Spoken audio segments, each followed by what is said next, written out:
enthusiastic. I feel like I want to do infant psychiatry now. And I've changed my lines. Okay. I'd like to introduce our next speaker, and a very dear colleague and friend, Dr. Fadi Malouf, who is, sorry, I've got the CD here, who's a colleague from the University of Beirut, the AUB, American University of Beirut, and he's chairperson, associate professor at the Department of Psychiatry. Fadi and I sat on the Arab Board training committee developing a curriculum for child and adolescent psychiatry, and it was a pleasure to work with you on that committee.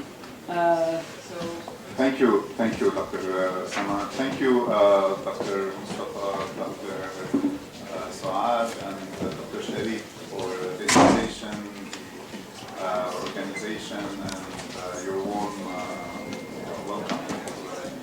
It's a pleasure to be with you this afternoon. We're already in the afternoon, aren't we? I'm the third talk, so people are tired. Am I standing between you and your lunch? So I'll be presenting on some data from our local context. So I'll be talking about the mental health needs of Arab youth, and I'll walk you through a couple of studies that we conducted in Lebanon to look at the mental health needs of Lebanese children and adolescents. So this is the campus of the American University of Beirut. It's a beautiful campus. If you've never been, we invite you to visit. It overlooks the Mediterranean Sea. It's a nice campus, so you're all invited to visit one day.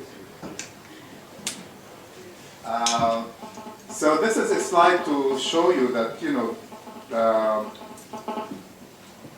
kids, and as early as their preschool years, do suffer from mental health conditions. So they do get psychiatrically ill. They do have psychiatric problems.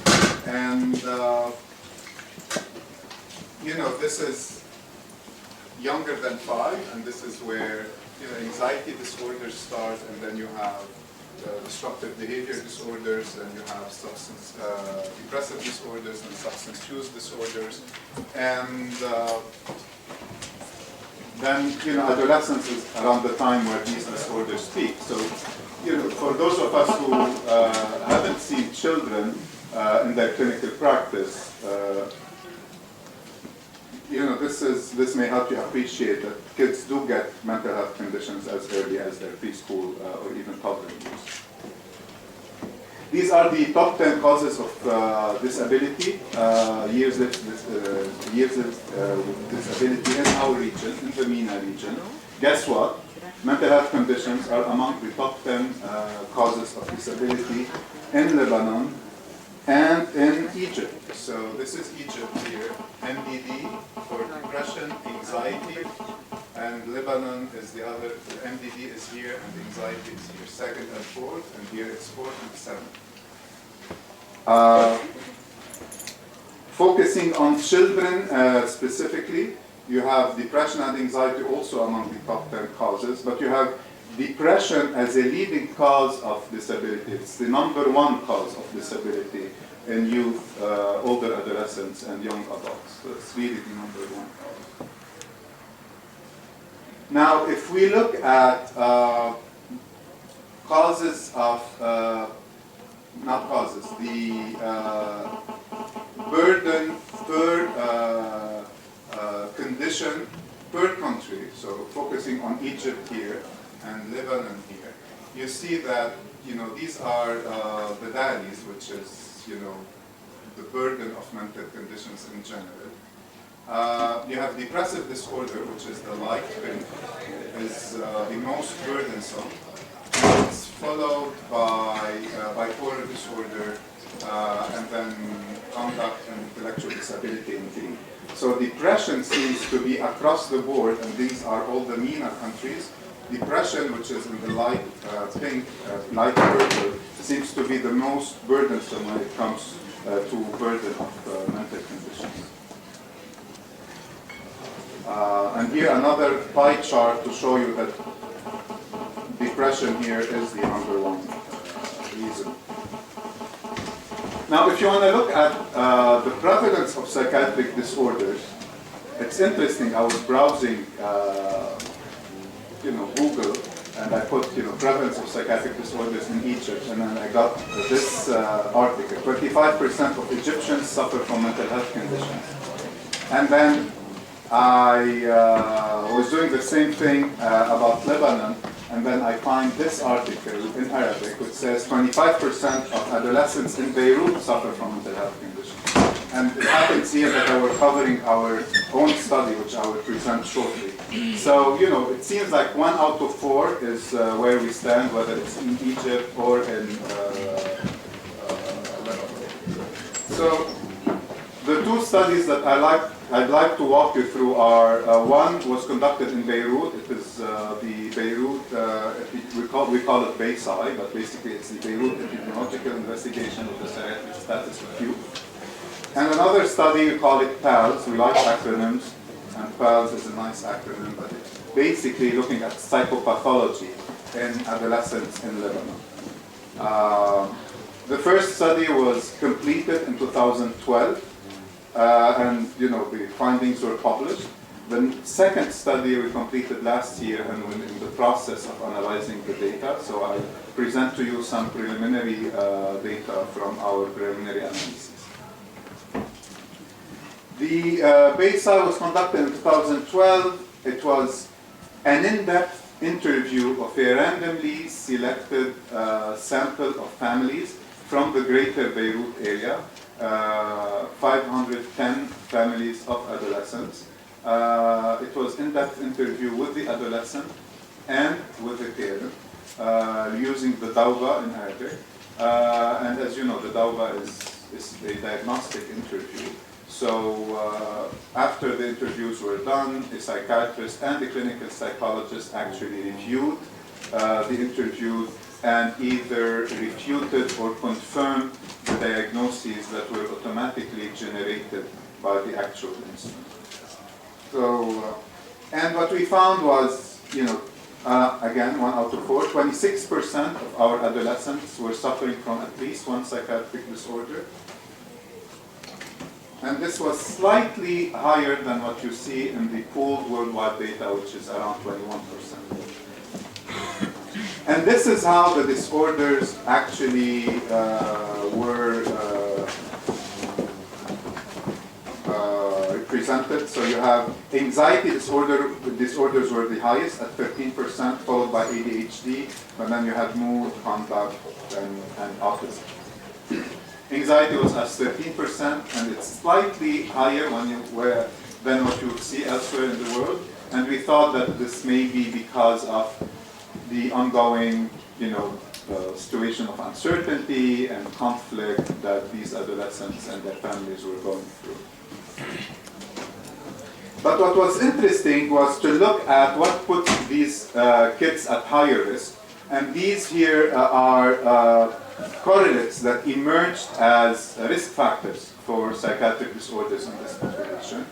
I'd focus on a few. Some of them are, straightforward, but really having a chronic physical illness such as diabetes or other conditions, asthma, emerged as an important risk factor, and being a victim of bullying or being a perpetrator was also an important risk factor, raising your risk by 1.3 times. Now, what was interesting is that among those who met criteria for a psychiatric condition, only 6% sought help at any point in time. So talk about treatment gap in perinatal psychiatry. In our adolescents here, 94% of adolescents who were suffering from psychiatric disorder, at least at the time of that interview, had not received any kind of help at any point. Versus 50% treatment gap in the US. So it is really way below where it should be compared to high-income countries. So moving now to the actual national study, which we completed last year, and this is the map of Lebanon. It's much smaller than Egypt, but we have several muhafazat as well. So this is a larger sample here. In this national study, we interviewed around 1,500 families. It's a wider age group, so we looked at kids who are 4 and up. For those who are between 4 and 7, we interviewed their parents only. For those who were older than 8, some of them were administered some scales. And for those who were older than 12, we had a full battery for them that they took along with their parents. This study is different in a way. It's not diagnostic in nature because we did not use a diagnostic instrument, but we used several screening tools. So we used the SDQ, for those of you who are familiar with it. We used the mood and feeling questionnaires for depression and suicidality. We used the SCARE for anxiety disorders. And we had also an in-depth interview on substance use that was adapted from international questionnaires, but developed by one of our public health professionals. We also looked at bullying again using the peer relations questionnaire, and we looked at child-parent conflict for adolescents as perceived by the adolescent himself, herself, and as perceived by the parents. And for this we use the CBQ, which has a parental version and it has an adolescent version. And we also looked at the mental health of the parent herself or himself using the GHQ, which is the General Health Questionnaire. So it was really a wide battery of questionnaires that was administered to one parent and one child per each household that was surveyed. And then for a subsample of these adolescents, we had them come into our clinics or research offices and take some cognitive tests looking at their executive functioning and working memory, attention, etc. But also we administered tasks looking at emotion processing. So we showed them faces that show different emotions, and we had them guess what the emotion was, and then we calculated their accuracy, latency, etc. As a measure of emotion recognition. So this is just to show you quickly, the demographic of the sample. Around 230 were between the ages of 5 and 8. Around 560 were adolescents. Half of them were females, etc. Over the next 3 or 4 slides, I'll show you, the prevalence per age group, looking at 4 to 7, 8 to 12, and then 12 and 18. So this is for those who were 4 to 7 or 5 to 8. Okay. 3% of them screened positive, and again, this is based on the parental report alone, so we didn't interview the child. 3% of them screened positively for any psychiatric disorder. And if you look at the distribution of the disorders, 2% had emotional and 1% had conduct and or ADHD. Now, we were interested to look at the correlates per age group for each disorder. So we looked at different correlates, but then we combined all of them to see which ones are the most salient statistically in a regression model. So when we looked at the correlates in this age group, all of these, which I'm not going to list, emerged as significant correlates. When we put them all together statistically in a regression model, family history of psychiatric illness was the only salient predictive factor, and it increases your risk by 35%, or 35 times actually, as odds ratio. So again, speaking about mental health of your parent, mental health of your mom, mental health of your dad. If you're between 5 and 8, you're at 35% increased risk to develop a mental health condition if you have a positive family history. Whether it's genetics, whether it's the environment, it's a different story. In the second age bracket, 8 to 12, here 30% of them screen positively for a psychiatric condition. And if you look at the ones that are most prevalent, that would be anxiety disorders, 23% of them screen positively for anxiety. The lowest would be conduct and ADHD. We have a story here where ADHD is low, but I'll discuss it later. But interestingly, PTSD emerged as an interesting second most common disorder for which this age group screened positively. Again, we have a list of correlates. When we put them together, this is another list of correlates, but I'll show you only the ones that came out as the most significant in the regression model. So suboptimal school performance. Here bullying is emerging as a very significant predictor again, either as a victim or as a bully victim, increasing your risk by 5 times, 7 times. And coming from families with higher income would decrease your risk. Your odds ratio here is 0.2. So these were the 3 most salient either predictors or protective factors in this age group. And looking at the adolescents, so our adolescents, almost half of them, unfortunately, here screen positively for psychiatric conditions. So 46% of them had a positive screen. The highest on the list was PTSD, and then followed by anxiety disorders, and then substance use was a positive screen in 18% of them. And again, doing the same exercise, you'll see that here physical conditions emerge as a risk factor. You see consistently that family income is protective if it's high. You'll see as well that female gender is a risk factor.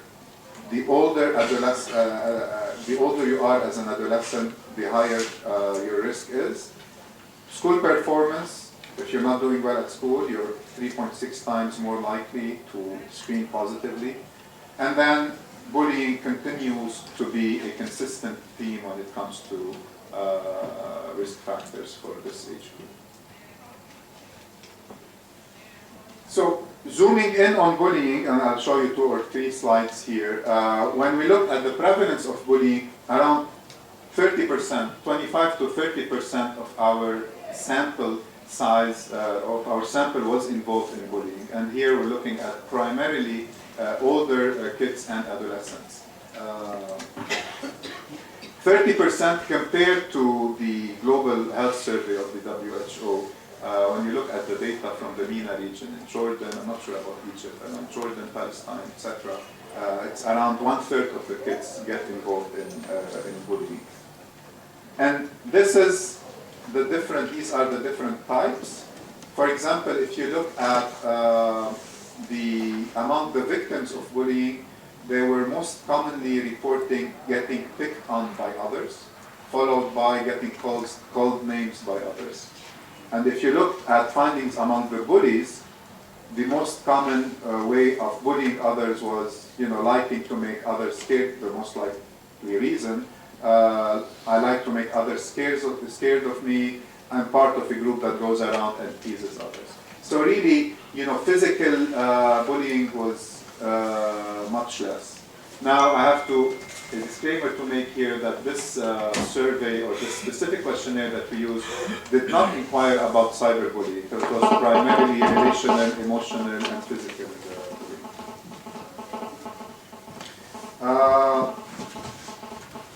And there were several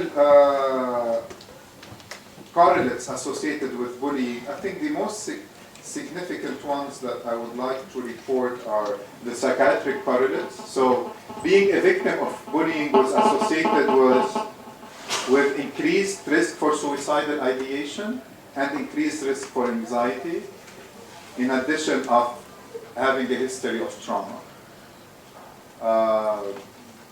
which makes it, I call it more of a public health concern. I believe it's not, it's a preventable, it's like obesity, it's really a preventable risk factor and public health concern that we need to address.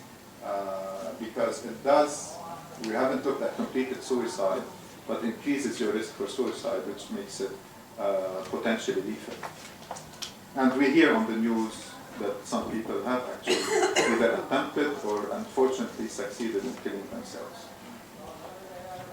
But what was interesting is that the bullies themselves, so if you are not a victim but you're a bully, you're also likely to be suffering from a mental illness. And in this case, it wasn't only disruptive behavior disorders, which is in our mind, this is the most commonly associated symptom, but it's also anxiety disorders. So some of these kids were bullying out of fear, out of anxiety, and some of these kids have experienced traumatic events themselves. And here, when I teach my students and my residents, I encourage them when they're in the office with me to also empathize with the bully. I mean, we naturally empathize with the victim of bullying, but I think it's equally important to also empathize with the bully because he or she is somebody who also needs help. And at least according to these findings, he or she is somebody who is likely to experience either a traumatic event or a psychiatric condition. So, in this study as well, interestingly, so you remember the 6% and 94% treatment gap? In this study as well, only 5% of the adolescents or children, younger children, who screened positively in this national study for psychiatric condition had ever sought help. So again, you have a 95% treatment gap in this national study that is replicated in the youth. When we look at barriers for seeking mental health care, all of these were barriers, but guess what? It's not stigma, it's not fear of confidentiality, it's actually unavailability of mental health services nearby, it's actually cost of mental health services. These were the two most important barriers for treatment seeking. We thought that it should be stigma, so people don't want to go to see a psychiatrist or a psychologist. Stigma was there, but it wasn't as high. 6% identified as major barrier. Cost, 37%. Availability, 32%. I think I'm going to stop here, but in my next talk, which will be this afternoon, we're going to take it from here and tell you what we did to improve access to care for these children and adolescents in our school-based mental health interventions. Thank you.